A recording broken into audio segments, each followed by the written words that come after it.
Meanwhile, the Spanish newspaper El Pais has published documents it says are confidential letters sent by the U.S. and the NATO alliance to Russia.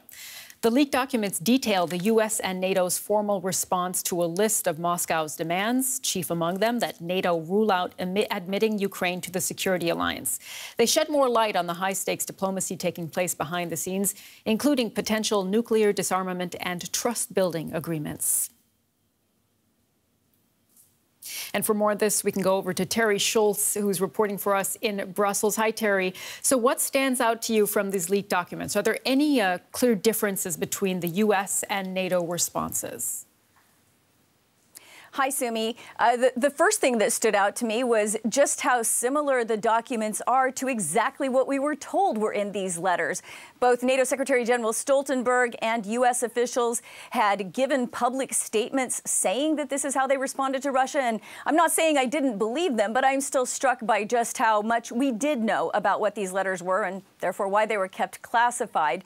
The NATO letter is just 2 pages long and quite general, while the U.S. response is 4 pages.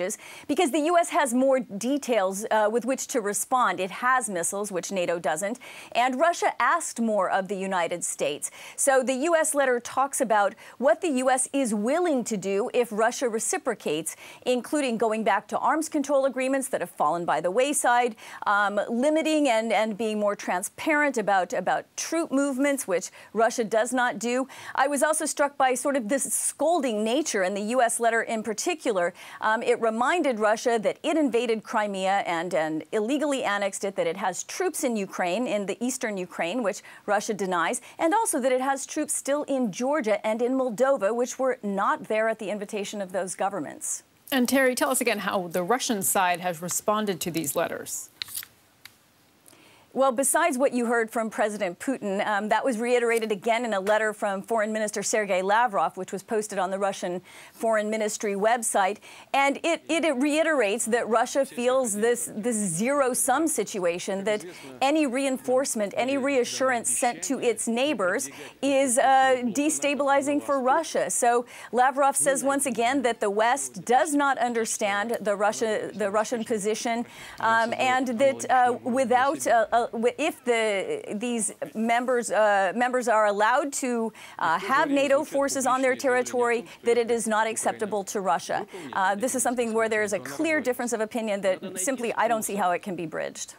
So taken together, the letters and the response from Russia, does this do anything to change the diplomatic state of play in this standoff?